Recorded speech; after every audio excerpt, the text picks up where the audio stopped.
y voy a compartir mi escritorio. No, el PowerPoint mejor. Y inicio la presentación. Ya. ¿Me confirman, por favor, si están viendo la presentación? Sí, profe, sí. Muchas gracias a la persona que me respondió. Ya. Entonces estamos. Se está grabando y podemos partir. Nada. Tenemos que empezar a hablar del suelo. ¿Por qué estamos viendo un iceberg, cierto?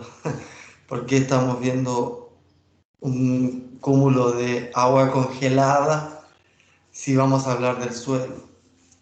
Bueno, resulta que en general en la formación agronómica siempre nos han enseñado, inculcado, de alguna forma formado a tratar de obtener la mayor producción de la canopia, ¿cierto? Lo que nosotros vemos, lo que está sobre la superficie. Hacemos análisis foliar, tomamos en consideración el tamaño o el peso de los frutos, todos indicadores válidos de la biodiversidad, ¿cierto? De la productividad. Pero sin embargo, toda esa productividad es consecuencia de procesos que están ocurriendo bajo el suelo. Es en el suelo donde ocurren los principales movimientos energéticos que llevan consigo el ciclaje de los nutrientes. Por lo tanto, cada elemento o nutriente de cualquier productividad agrícola o incluso su propio cuerpo, ¿cierto? Lo que ustedes se han alimentado, pasó por el suelo, ¿ya? Entonces partimos con esta imagen del iceberg para poder graficar la importancia que tienen los procesos del suelo en lo que nosotros medimos luego arriba, ¿ya? La punta del iceberg es en general lo que nosotros estamos acostumbrados a tratar, ¿cierto? Cuando observamos un árbol, estamos observando la punta del iceberg. No debemos olvidar, por ende, que en el suelo, en los procesos ecológicos del suelo, es donde subyace la importancia de la productividad que ocurre arriba, ¿cierto? O en la punta del iceberg que nosotros estamos observando. Bueno, el suelo es un complejo, ¿ya? Es un complejo entre la parte sólida, la parte líquida, la parte gaseosa y la vida, ¿ya? Por eso se denomina pedósfera como la interfase, la interfase entre la litósfera, la hidrósfera, la atmósfera y la biosfera. ¿Ya? Si no hubiera, no hay suelo, ¿cierto? Si no tenemos gases, no hay suelo. Si no tenemos agua, no hay suelo. ¿Ya? El suelo se va a también cimentar en una estructura sólida necesaria. Por lo tanto, el suelo es un complejo biológico. Existe vida en el suelo. La vida formó al suelo y el suelo de alguna forma está estructurado para poder contener ciertas formas de vida, ¿ya? La vida que se encuentra en el suelo, nosotros las vamos a encontrar en distintas esferas. La vida en el suelo se acomoda según la ubicación o la estructura. Como por ejemplo se puede diferenciar la detritósfera como la parte del suelo donde se encuentra la materia orgánica en descomposición. ¿Ya? La primera etapa, los primeros 5 a 10 centímetros, ¿cierto? En general, primeros 3 a 5 centímetros, donde se encuentra toda la materia orgánica fresca que entra en descomposición, ¿cierto? Ahí van a vivir un montón de organismos. La mayor parte de la biota del suelo se encuentra en la detritósfera. No todos los suelos tienen detritósfera, en particular los suelos desnudos de los agroecosistemas. Así que uno puede observar una buena detritósfera en general en suelos de bosques o de selvas, ya muy ricos en plantas.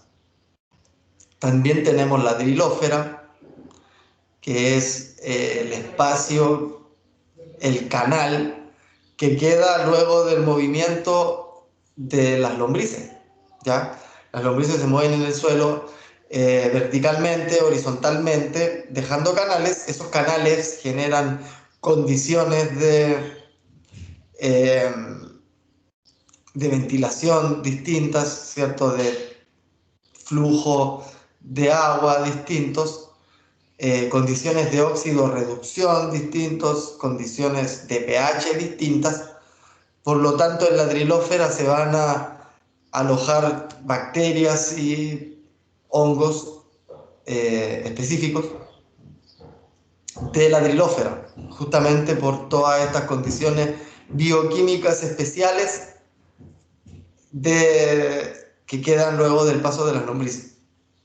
La porósfera es el espacio que queda entre los poros del suelo. Sabemos que el suelo tiene un espacio poroso, ¿cierto? Si vieron física de suelo, se entiende que un suelo perfecto, ¿cierto? O un suelo ideal es un suelo que en su volumen tiene un 50% de parte sólida, ¿cierto? Que se divide en un 45% de roca, en un 5% de materia orgánica, ¿cierto? Ese es el 50% de parte sólida, y el otro 50% debería ser un 25% agua, agua capilar, agua que está pegada, ¿cierto? Adherida, ¿cierto? A las partículas del suelo, y el otro 25% aire, ¿cierto? O atmósfera, ¿ya? En ese espacio poroso, por lo tanto, también puede haber movimientos de organismos que alcanzan a moverse entre medio de los poros o directamente a proliferar en ellos, ¿ya? Con esto me refiero principalmente a colémbolos, ácaros oribátidos, que en su movimiento van arrastrando muchas esporas de hongos o inóculos de bacterias. Por lo tanto, en la porósfera también se dan condiciones bien especiales. Otra esfera biológica es directamente el agregado, ¿cierto? También volviendo a la física del suelo, sabemos que el suelo tiene partículas de distinto tamaño. Estas partículas se pueden clasificar en arena, limo o arcilla, ¿cierto? Estas partículas se estructuran entre sí formando agregados. Primero microagregados, luego macroagregados, y luego de un macroagregado tenemos pedones, ¿cierto? Después tenemos un polipedón, y esos temas que ya ustedes debiesen haber estudiado en física de suelo. Por lo tanto, en un agregado también se van a dar condiciones bien específicas, porque van a depender de su granulometría, y por lo tanto también va a tener condiciones específicas de saturación de carbono. Por lo tanto, los microorganismos que puedan colonizar ciertos agregados van a estar limitados a las condiciones químicas y físicas del mismo agregado. Por lo tanto, se considera al agregado una agregatósfera en sí misma, ¿ya? Y la rizósfera es la más importante a nivel cuantitativo, ya que esta es el espacio que queda después de que crece una raíz, ¿cierto? Una raíz que va penetrando y va creciendo. Una vez esa planta muere, deja esa cavidad en el suelo que va a permitir que raíces nuevas de otras plantas puedan llegar a profundidades de una forma más fácil, o directamente va a permitir, ¿cierto?, el flujo de agua y gases, permitiendo una mejor percolación o una mayor drenaje. En la rizósfera también ocurren procesos bioquímicos muy importantes en el suelo debido a que proliferan bacterias que se alimentan del carbono que van liberando las raíces. Las plantas liberan exudados radicales ricos en carbono, ricos en aminoácidos, ricos en carbohidratos, que son captados por la biodiversidad de microbios y activan, ¿cierto?, su metabolismo en base a estos aportes de las plantas. Imagínense que esto es tan importante que hay plantas que pueden aportar incluso el 40% de todo el carbono que absorben en la canopia, lo van a liberar en forma de exudados radicales en la rizósfera. Entonces la rizósfera va a estar siempre rodeada de biodiversidad, debido a que esta biodiversidad justamente es la que permite la mineralización de elementos que luego puede absorber la raíz, ¿ya? Entonces el suelo lo tenemos que entender como esto, que el suelo va a contener sí o sí parte sólida, parte líquida, parte gaseosa y vida, si no, no es suelo, ¿ya? ¿Cuándo se desertifica un suelo? Cuando uno le quita la vida, ¿cierto? Un suelo, por más que tenga agua, atmósfera y litósfera, no va a ser suelo si no tiene vida, ¿ya? Esa es la importancia de sostener, ¿cierto?, la biodiversidad del suelo, su, eh, su carbono, ¿cierto?, e ir incrementando cada vez más allá de su carbono, por esta importancia que tiene el suelo también de ser el principal captor de carbono en todo este proceso de desequilibrio en el cual se está sobreacumulando dióxido de carbono en la atmósfera. Todos los problemas de calentamiento global que vienen y de cambio climático los podemos mejorar. La única forma potencialmente posible de lograrlo es a través de incrementar el carbono en el suelo, ya a través de la biodiversidad. Bueno, este suelo, a medida que va madurando ecológicamente, ¿cierto?, van ocurriendo diversos procesos en su periodo de maduración. Va incrementando su biodiversidad, va incrementando la cantidad de carbono que puede sostener, ¿cierto? La granulometría de la parte sólida o la parte rocosa también va cambiando, y la cobertura o de la biodiversidad de plantas, ¿cierto? Al principio comienzan los líquenes en general, las briófitas, ¿cierto?, musgos, hepáticas, que dan paso después a helechos o primeras plantas vasculares, ¿cierto?, pequeñas arbustos, herbáceas, y luego poder ya contener directamente plantas superiores de árboles, de frutos y una diversidad de plantas de todos tipos, ¿cierto? Y no solo de plantas, sino de un montón de organismos que viven ahí, que se alimentan también de todos los residuos de las plantas, se alimentan también de los exudados de las plantas. A su vez, su metabolismo genera mejores condiciones de fertilidad para las plantas, y por lo tanto es importante conocer cuál es esta biodiversidad en el suelo y saber cómo poder cuantificarlas. Entonces, entender que en el suelo existe vida y esta vida es estudiada y cuantificada, y es de alguna forma lo que vamos a poder observar en esta clase, poder introducirnos un poco a la biodiversidad del suelo. En un suelo maduro debiera existir esto, ya debiéramos tener un equilibrio entre lo que es la microflora, la microfauna, la mesofauna, la macrofauna y la megafauna, ¿cierto?, que es la clasificación que se da a la fauna del suelo de acuerdo al tamaño. Podemos tener distintos bichos, ya van a ver desde larvas de coleópteros, ácaros olivátidos, chanchitos de tierra, arañas, colémbolos, larvas de dípteros también, coleópteros adultos, anélidos oligoquetos como las lombrices o los inquitreidos, también nemátodos, en general. ¿Ya? Eso es lo que se puede observar cuando uno extrae organismos del suelo en una placa Petri. Esta fauna del suelo, como les digo, es muy diversa. ¿Ya? Tiene una taxonomía bien interesante, cosas bien distintas entre sí, ¿cierto?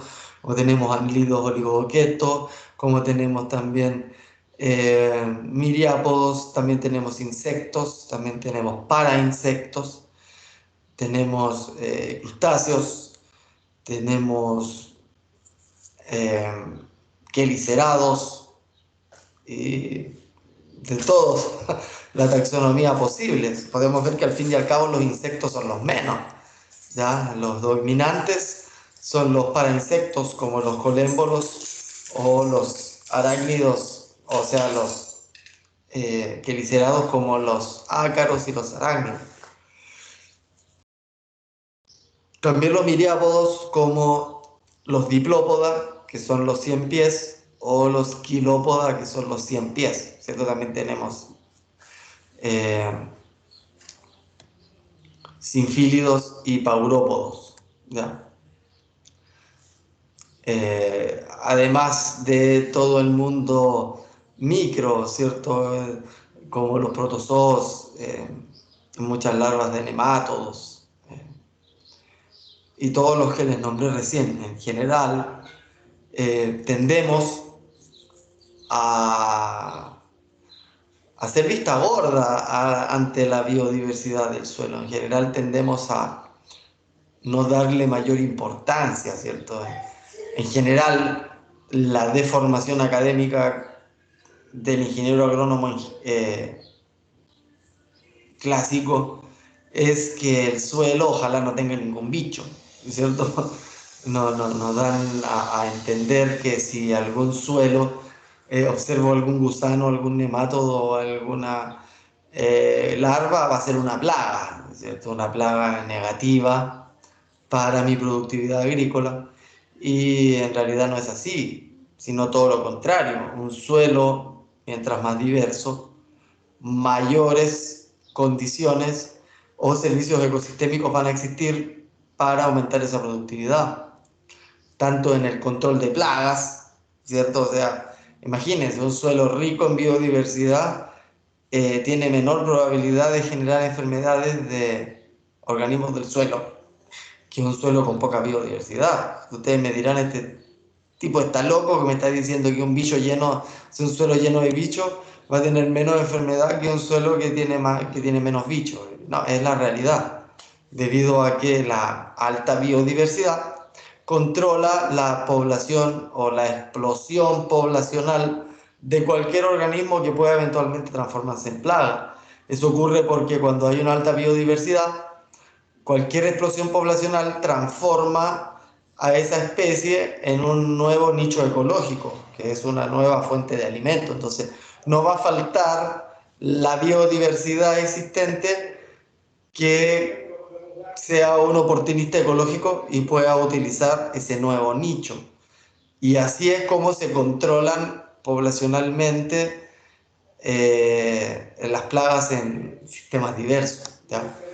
Por lo tanto, es de vital relevancia mantener una alta biodiversidad en el suelo, incrementarla con más bichos o directamente hacer manejos y uso de enmiendas biológicas que incrementen su biodiversidad, ¿cierto? Partiendo por los microbios, que muchos hacen simbiosis con las plantas, ¿cierto? Mejorando la fertilidad de las mismas. Organismos que están implicados en el movimiento de los microbios, organismos muy interesantes como el oso de agua. No sé si ustedes conocen a los, la esquina superior derecha, ese organismo es un tardígrado, Los tardígrados son los organismos que pueden sobrevivir a las condiciones más extremas que se conocen en la Tierra, tanto como sequía y hielo, y sobreviven. Ya, esos son cosas del suelo. Organismos como los nemátodos, organismos como los ácaros olivátidos, organismos como los milpies y los que recién les nombraba, ¿no? También topos, que son considerados megafauna, ¿cierto? O gusanos planos tipo duelas. Bueno, un poco para poner orden al estudio de los organismos del suelo, se llegó a la necesidad, ¿cierto?, convención de que hubiera que clasificarlos según el tamaño. Y este tamaño tiene que ver con el espacio poroso, tiene que ver con el ancho del organismo adulto, o sea, por el tamaño por el cual ellos se van a poder mover, ¿cierto? Por el tamaño en el cual ellos caben para pasar, ¿ya? Si ellos pasan a través de una abertura que mide 0,4 milímetros, entonces es mesofauna. Si este organismo es más grande y mide más de 4 milímetros, es considerada megafauna, ¿cierto? Porque la macrofauna está entre los 2 y los 4 milímetros. La mesofauna, que es más chiquita, va a estar entre los 0,2 y los 2 milímetros, y la microfauna va a ser menor a los menos 2 milímetros. ¿Ya? Sabemos que la microflora es directamente microscópica. ¿Ya?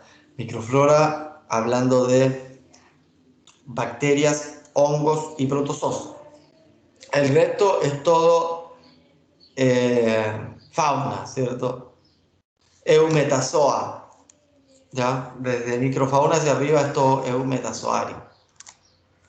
Bueno, la microbiota, como les adelantaba recién, son hongos, bacterias, también actinomicetes, que son también eh, protistas, y también estos protozoos.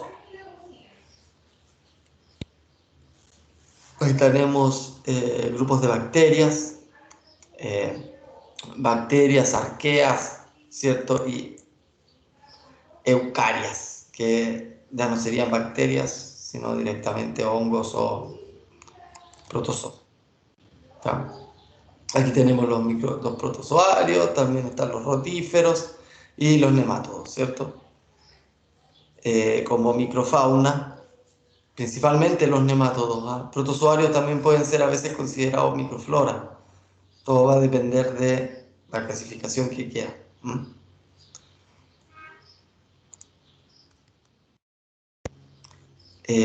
Los nemátodos son muy importantes en el suelo, ¿ya? En general, cuando vemos el curso de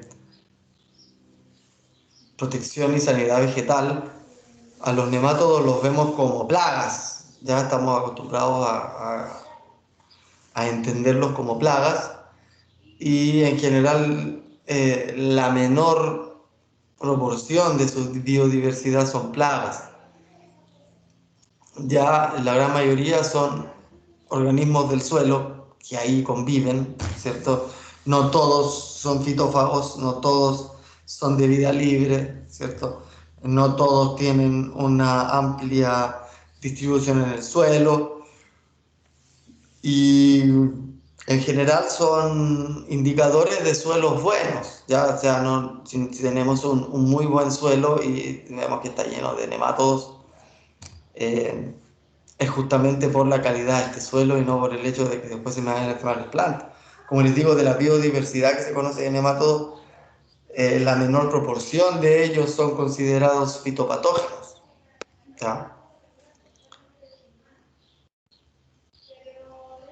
Tenemos de todos tipos de nemátodos, ya tenemos una diversidad altísima según lo que comen. Hay unos que comen hongo, hay otros que comen bacterias, hay otros que comen detritos, otros que se alimentan de plantas vivas.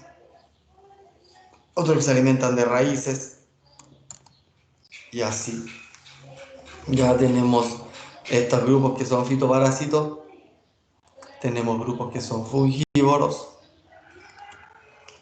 tenemos grupos que son bacteriófagos, tenemos grupos que son predadores y tenemos otros que son omnívoros, ¿ya? En general, muchos nemátodos. La mesofauna es la más diversa, ¿ya? Son todos estos ácaros olivátidos, colémbolos, ácaros predadores, dipluros, proturos, sinfílidos, como esas fotos que están de los Profe, bichitos de... Ajá, dígame. ¿estas clasificaciones como mesofauna son por grupos taxonómicos o es como por Por- el espacio del suelo en el que habitan? es solo por tamaño. Claro, la Ah, por mesofauna, tamaño. Ya. mire, la clasificación de la fauna del suelo es por tamaño. Y en cada tamaño van a haber distintos grupos tróficos, ¿ya? Como por ejemplo, para la mesofauna tenemos microartrópodos y enquitreidos, ¿cierto? ¿Por qué dice enquitreidos aparte? Porque los enquitreidos son anélidos oligoquetos. El resto son todos artrópodos, como los ácaros, colémbolos, proturos, dipluros y sinfilos. Sin embargo, ninguno de ellos, creo que solo los dipluros, son considerados insectos. Imagínense. Los ácaros no son insectos, los colémbolos son considerados para insectos, o sea, son hexápodos, pero no pertenecen a un orden insecta, son otra orden. Colémbola, de la hexápoda tienes colémbola e insectas, entonces son aparte. Los dipluros son miriápodos, ya junto con los sinfilos. Y los protura me parece que serían los únicos realmente insecta, ¿ya? Pero también son para insectos. Este estudio lo hice yo, es mi tesis de agrónomo, mi tesis de ingeniero agrónomo ahí en la misma escuela que ustedes están, en sitios agrícolas que eran orgánicos o en transición agroecológica, y medimos su mesofauna. Y la biodiversidad de esta mesofauna era así de grande.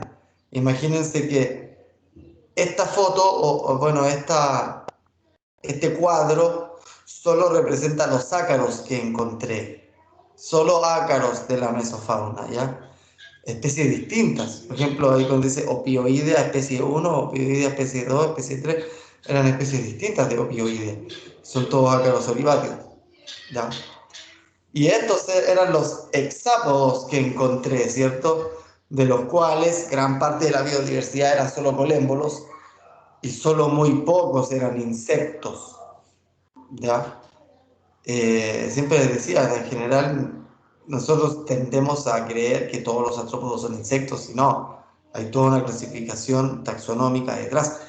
Bueno, esto que les acabo de mostrar, esta y esta cuadro son la biodiversidad de mesofauna de artrópodos de la séptima región, ¿ya? Séptima y octava. Y de agroecosistemas, ¿cierto? Porque si hubiera podido estudiar bosques, de seguro que hubiera sido mucho mayor. Estos organismos son fotos de ese muestreo, ¿cierto? Ahí tenemos a su parte izquierda dos ácaros olivátidos y a su parte derecha un ácaro predador y un colémbolo, ¿cierto? Que en general son el 95 al 97% de toda la mesofauna que ustedes pueden encontrar. Y después están las reinas, ¿cierto? Las reinas de la biodiversidad, que son las lombrices o llamadas macrofauna, ¿ya?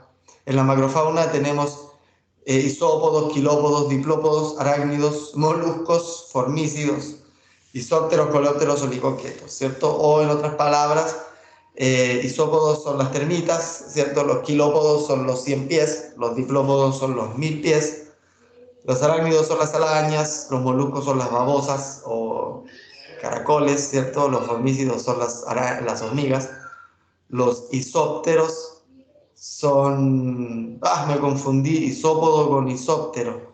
Bueno, los isópteros son las termitas. Y los isópodos son los isópodos son los chanchitos de tierra, ¿verdad? Y los isópodos son crustáceos, ¿ya? Los coleópteros son esa larva que se ven, la larva eruciforme blanca que se ve ahí, es una larva de carábido, y el carábido es un coleóptero. Y los oligoquetos son las lombrices, ¿ya? Ellas son las reinas, la macrofauna más importante cuantitativamente, tanto en biomasa como en cantidad de reciclaje que realizan, son las más importantes. Como les contaba, esto es muy diverso. Tenemos muchos organismos en número, ¿cierto? Hasta 10 ácaros en un gramo de suelo, hasta 100 nemátodos, más de 100.000 protozoos, más de 100.000 algas, más de 1.000.000 de hongos, en un gramo de suelo, imagínense, ¿ya? Más de 1.000.000.000 de bacterias, es una locura, ¿ya? Esa abundancia. Y no solo abundancia, sino biomasa. Imagínense que a 15 centímetros de profundidad, en una hectárea, podemos tener 1.500 kilos de lombrices. Eso es una locura, 1.500 kilos de lombrices. Podemos tener solo a 15 centímetros de profundidad en una hectárea.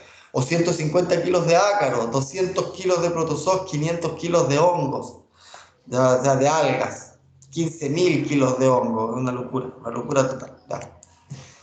Por eso no es bueno que asumamos de alguna forma que el suelo, no hay vida en el suelo, ¿cierto? O que esta vida es insignificante, ¿cierto? Resulta que su diversidad es más alta a cualquier otro tipo de bioma o otro tipo de ecosistema en el planeta. ¿Ya? Imagínense que en este estudio se encontró que en un suelo forestal solamente un gramo de suelo podía tener 4 por 10 elevado a la 7. Si alguien entiende qué número es ese, ¿me podría decir más o menos? ¿Alguien sabe qué es en notación científica?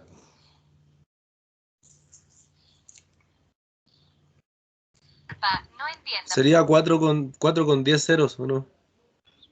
No, con 7 ceros. Eso, sorry, con 7, que era elevado así. ¿Y cómo sería entonces?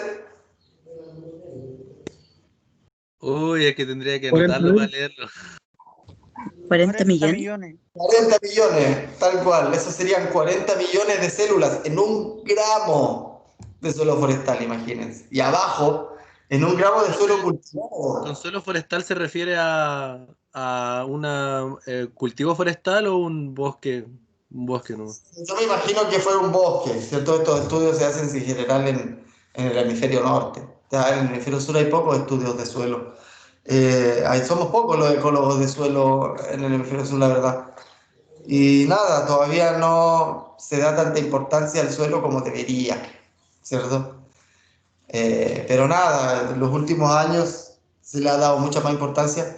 Este año la FAO está organizando un comité internacional de ecólogos de suelo para empezar a hacer trabajos importantes, porque desde el 2018, que fue el Año Internacional del Suelo, que se le está empezando a dar mucha mayor importancia a su gestión. Profe, ¿y cómo? Dígame. Así como rápido, a ver si me contesta. Como, por ejemplo, uno como estudiante de agronomía para especializarse en ecología del suelo y esas cosas, como, ¿cuál es la puerta de entrada para Y mira, eso? cualquier especialización ecológica requiere de una licenciatura en ciencias básicas o ciencias aplicadas, ¿cierto? En este caso, si tú tienes una licenciatura en agronomía o en ciencias agrarias, ya es una licenciatura en ciencia aplicada. Entonces, para poder estudiar ecología, tendrías que hacer un posgrado en ecología. Y si quieres hacer ecología de suelo directamente, tendrías que hacer un posgrado en ecología de suelo. Así es como se obtienen las especializaciones. Igual hay que tener cuidado con ese tema, ¿cierto? Porque primero uno es licenciado.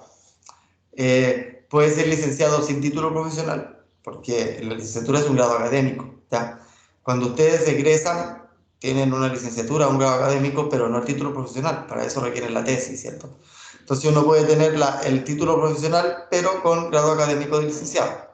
Después, si uno hace una especialización o un diplomado, van a tener el título de ingeniero agrónomo con su licenciatura, pero con una especialización o con un diplomado, ¿ya? Distinto es cuando se hace un posgrado. Ustedes van a seguir teniendo el título de ingeniero agrónomo, pero con grado de magíster o doctor, ¿cierto? El grado de magíster es intermedio y el más alto grado académico es el de doctor. Entonces se tiene licenciado, magíster, doctor. Pero el título profesional va a ser siempre el mismo. Entonces, si usted se quisiera especializar en ecología del suelo, tendría que ser primero o agrónomo, o biólogo, o ingeniero forestal, o cualquier ciencia aplicada que tenga que ver con ciencias naturales. Puede ser también ingeniero en ciencias naturales. En general, yo creo que eso, ¿cierto? Entre ingeniero en ciencias naturales, ingeniero forestal, ingeniero agrónomo, biólogo, e ingeniero en pesca, podrían hacer un posgrado en ecología. Ya, en mi caso personal, yo lo que hice fue hacer mi tesis con ecología de suelo, entonces eso me abrió las puertas para poder optar a una beca de especialización en ecología de suelo en un programa de doctorado. Entonces yo me lancé directo, ¿no? Como otros colegas han hecho el magíster primero y después el doctorado, eso no es necesario, ¿cierto? Depende de cuánta confianza te tengas a ti mismo. Entonces, si se tienen confianza, láncense directo al doctorado nada más. Y van a tener todo lo que requieren. Igual, cuando uno hace el posgrado de magíster, siempre te termina faltando el doctorado, así que al final el magíster como que no sirve de mucho al final, ¿cierto? Entonces, en ese sentido se mandan directo. Y ahí es cuando se buscan las especializaciones. Eso respondiendo a su pregunta. Siguiendo con la clase, en un suelo cultivado, ¿cierto? De pastizales, que en general puede llegar a tener distinta calidad de materia orgánica, van a tener 2 por 10 elevado a las 9 células procariontas. ¿Cuánto sería eso en número?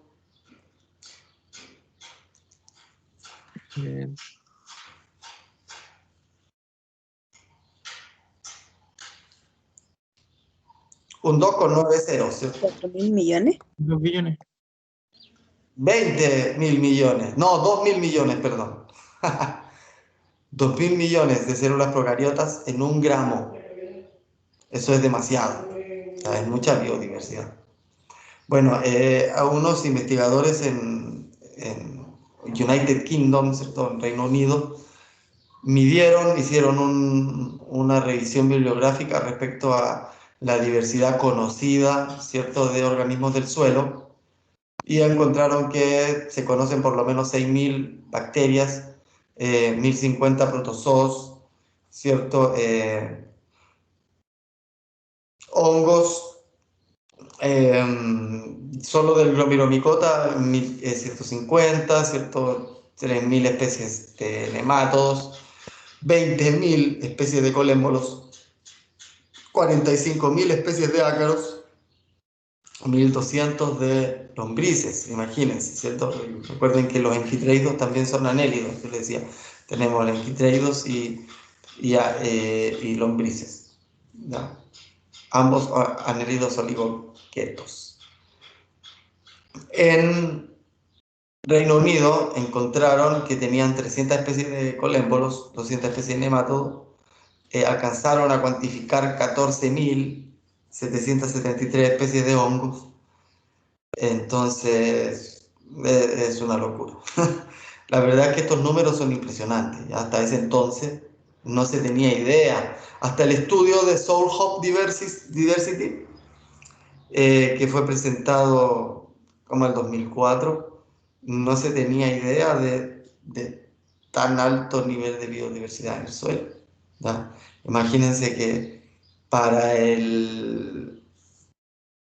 la biodiversidad total de organismos que se conocen hoy en día, hasta la última revisión de Madison del 2007, habían 57.000 nodos distintos, ¿cierto? Cada nodo te podía llevar a saber a cuántas especies más. Entonces, una locura, ¿ya? Porque de esa locura de biodiversidad, esta es solo la del suelo. Entre protozoas, o sea, eucariotas y procariotas, ¿ya? Y esto es lo que se conoce hasta ahora, ya hasta 2012. Swift, por ejemplo, el 79 ya había hecho una muy buena descripción de qué organismos podían habitar según el tamaño del poro, ¿ya? Entonces, qué tipo de organismo íbamos a poder o no encontrar en tal o cual estructura de suelo. Entonces tenemos de los más pequeños, que son una micra, ¿cierto? Una millonésima de metro, o directamente organismos de 10 centímetros, ¿cierto? Podemos tener organismos de 10 centímetros en el suelo. Y de esta forma es como se estructuran en relación a los poros y las partículas del suelo, ¿cierto? En poros muy finos, arcillosos, vamos a poder encontrar bacterias, ¿cierto? O en la grava vamos a poder encontrar topos, caracoles siempre resguardados. Todos organismos que viven en el suelo. Profe, pero en el suelo arcilloso generalmente se encontrarán más organismos pequeños, ¿no? O como tipo mesofauna para abajo. Y no, más chico todavía. Ahí usted lo puede observar, ¿cierto? Lo que es arcilla, que es directamente tamaños de 0,002 milímetros, van a encontrar solo bacterias, ¿cierto? Algunas partículas de hongo unicelulares como levaduras, pero nada más que eso. Para encontrar mesofauna tiene que tener tamaños mayores a 0,2 milímetros. Eso es en general de la arena hacia arriba. Pero recuerden que el suelo no siempre es arcilla pura.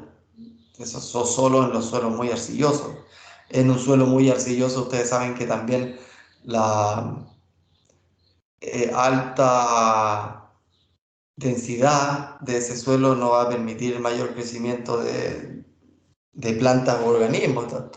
Todas las limitaciones que trae el suelo arcilloso se pueden observar también en qué tipo de organismos pueden sostener. Recuerden que, como les decía, un suelo friable, un suelo ideal, agrícola, es este suelo que es muy esponjoso, que es mitad espacio poroso y mitad espacio sólido, ¿ya? Y de ese espacio poroso la mitad es agua y la otra mitad es aire. Entonces, en ese espacio poroso es donde se tienen que estar moviendo estos organismos. Y estos organismos, a su vez, se relacionan entre sí, ya se relacionan entre sí, predándose. Ya tenemos organismos que son productores como las plantas, ¿cierto? En todo ecosistema terrestre. Y esta planta, a nivel mundial, el 95% de la productividad primaria neta que se genera termina en la descomposición, ¿cierto? Solo el 5% de esta biomasa es captada por los herbívoros, ya sean animales o insectos o lo que quieran. Ya el resto es hojarasca que se tiene que descomponer. Entonces, es un montón de cantidad de biomasa que hay que procesar y alguien tiene que hacer ese trabajo. En este caso son estos organismos. Los organismos del suelo tienen que preocuparse, ¿cierto?, de metabolizar y procesar toda esa cantidad de materia orgánica fresca. Y la primera materia orgánica fresca que cae son los residuos vegetales, ¿cierto? Estos residuos vegetales frescos. Estos residuos vegetales traen incorporado en su estructura moléculas que son solubles y de rápida asimilación. ¿Ya? Moléculas solubles que pueden ser hasta el 30% de su peso seco y que caen y se lixivian junto con las lluvias, ya con los riegos. El 30% de los residuos vegetales es soluble y se va a perder de esta forma. ¿Ya? Ahora, hay organismos que se denominan descomponedores primarios que pueden alimentarse directamente de estos residuos vegetales, incluso antes de que hayan sufrido este proceso de lixiviación de sus nutrientes solubles, ¿ya? Pero una vez que estos nutrientes se solubilizan, estos residuos vegetales quedan solo las moléculas que son recalcitrantes, que se llaman, o que son menos solubles. Eso nosotros le llamamos detrito, ¿ya? Porque va a seguir teniendo estructura, pero ya no va a tener todos esos nutrientes que se lixiviaron y que se lavaron, ¿cierto? Entonces esa es la diferencia entre el residuo vegetal fresco y el detrito, ¿ya? El detrito ya está bien lavado, pero quedan las moléculas que son insolubles y esas se las terminan comiendo igual otros organismos que sí las pueden procesar, como hongos o bacterias, ¿ya? O directamente organismos más grandes como ácaros o colémbolos que prefieren alimentarse del detrito, son detritívoros y no directamente del residuo fresco. Dentro de los detritívoros también tenemos a los chanchitos de tierra, ¿cierto? Ellos no comen residuos vegetales, sino se alimentan de detritos. Las tijeretas, ¿cierto? Que ustedes las conocen, esas se alimentan tanto de residuos vegetales como del detrito, ¿ya? Entonces están los otros organismos descomponedores secundarios que son ramoneadores, como les llaman, ¿cierto? O son también pastoreadores, que le llaman, ¿ya? Y lo que hacen ellos es alimentarse de las bacterias o los hongos que se están alimentando del detrito, ¿cierto? Por eso es que se llaman descomponedores secundarios, porque de alguna forma el detrito lo está descomponiendo el hongo y la bacteria. La transformación molecular de la materia en moléculas mucho más asimilables la hace el hongo y la bacteria, y después viene este organismo y se alimenta de esa biomasa bacteriana que es al final detrito transformado, ¿cierto? Detrito metabolizado. Y bueno, y siempre está en la cima de todas las cadenas tróficas los depredadores, que se alimentan tanto de los descomponedores primarios como los descomponedores secundarios.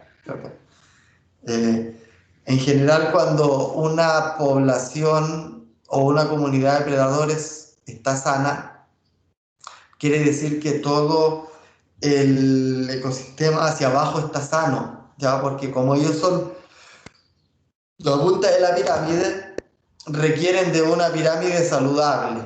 Entonces, por eso muchas veces se cuantifican los depredadores y no los otros organismos. Total, si está bien la diversidad de depredadores, quiere decir que todo el resto para abajo está bien. ¿Ya? Justamente porque son la cadena. Bueno, Profe, dígame. y por ejemplo, un indicador puede ser la nutrición de una gallina dentro de un agroecosistema o algo así. Mira, las gallinas están súper bien consideradas como controladoras de plagas, de curculiónidos, de insectos.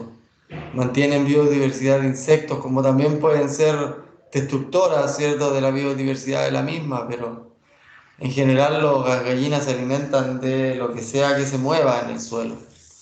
Y cualquier cosa que se puedan comer, las gallinas son súper predadoras, se comen todo lo que pillen, literalmente. Yo he sabido de que comen ratas, comen lagartijas, moscas, además del maíz o la mezcla que queráis darle, mezcla ponedora o no sé, se comen todo. Así que no sé si las gallinas, es que ellas no viven en el suelo, entonces no las podemos considerar parte de esta red trófica, ¿cierto? O como en este caso, lo último arriba, que son las que también se alimentan de organismos del suelo, así que sí. Pero yo preferiría que nos enfoquemos en los organismos que viven bajo el suelo, ¿cierto? y lo de arriba, lo que está encima, déjalo aparte, ¿ya? Aunque eso no quiere decir que, claro, hayan organismos que viven sobre el suelo que se estén alimentando del mismo.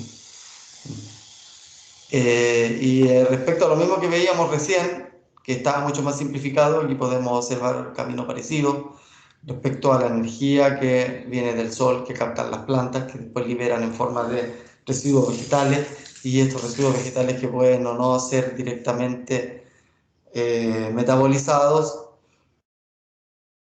por hongos, bacterias, luego a todos otros organismos, y estos otros organismos que se van a alimentar también de estos organismos que se están alimentando de esta materia orgánica fresca o en descomposición, y así en adelante, ¿cierto? Hasta llegar a los últimos niveles tróficos.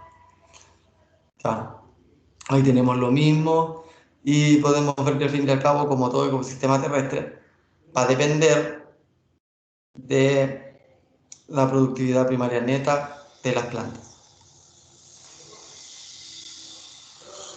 Acá tenemos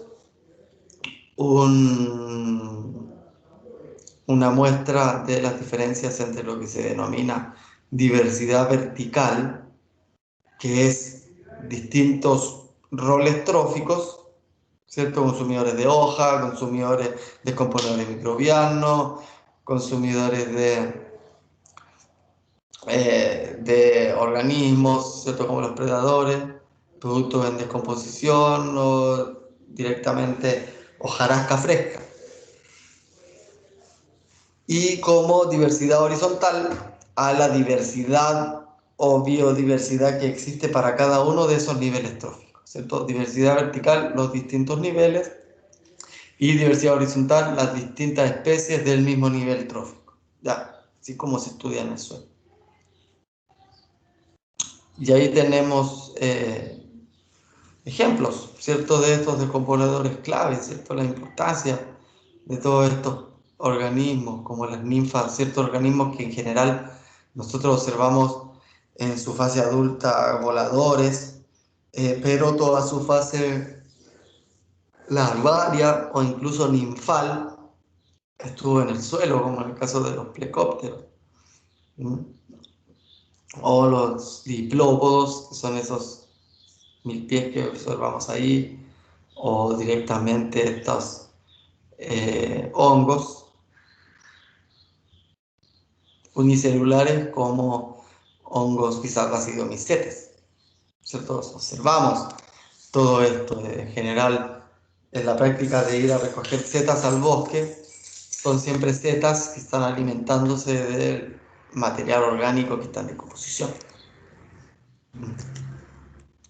Y tenemos por un lado, ¿cierto?, esta teoría de las redes tróficas, ¿ya? Esto es una de las visiones, la más clásica. Tenemos otra visión, que es de Patrick Lavelle, ¿cierto?, que habla de una estructura organizacional basada en niveles de escala, ¿cierto? A menor escala, ¿cierto?, en los microagregados tenemos microbios, ¿ya?